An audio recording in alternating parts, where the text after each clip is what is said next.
જામનગર વકીલ મંડળના senior member અને કોંગ્રેસના આગેવાન 55 વર્ષીય હારૂન પાલેજા કોર્ટથી પોતાના બાઇક પર ઘરે જઈ રહ્યા હતા તે દરમિયાન જામનગર શહેરના બેડી વિસ્તારમાં બુધવારની સાંજે તીક્ષ્ણ હથિયારના ઘા ઝીંકીને હત્યા કરવામાં આવી હતી। લોહીલુહાણ હાલતમાં વકીલ હારૂન પાલેજાને જામનગર શહેરની જેજે હોસ્પિટલમાં મૃત જાહેર કરવામાં આવ્યા હતા। જિલ્લા વકીલ મંડળના તમામ સભ્યો આજે કોર્ટ કાર્યવાહીથી અલિપ્ત રહ્યા હતા। જિલ્લા કોર્ટમાં કોઈ પણ કેસ ચલાવવામાં આવ્યો ન હતો। ગુનેગારોને પકડી સખત સજા કરવામાં ન આવે ત્યાં સુધી જામનગર વકીલ મંડળના આ લડત ચાલુ રાખવા આહવાન કર્યું હતું।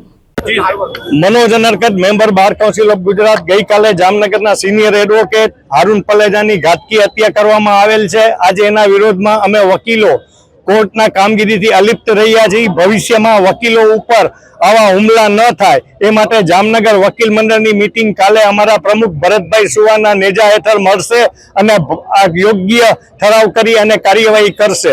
अमे वकीलो सतत ज्यां सुधी हारूनभाईना हत्यारा पकड़ाय नहीं अने छेल्ले योग्य नसीहते ज्यां सुधी एने सजा न थाय ત્યાં સુધીના અમારા પ્રયત્ન રહેશે। આખો સમગ્ર ગુજરાતના વકીલો અમારી સાથે છે। અમારા પ્રમુખને ગુજરાતના મોટા ભાગના બાર એસોસિએશનમાંથી પત્ર વોટ્સએપ ઉપર આવી ગયેલ છે, અમારી સાથે છે અને જામનગરના કોઈ પણ વકીલો ઇસ્યુમાં આરોપીના વકીલ તરીકે નહીં રહે એવી રીતે ગુજરાતના ઘણા બધા ઠરાવો કરેલ છે।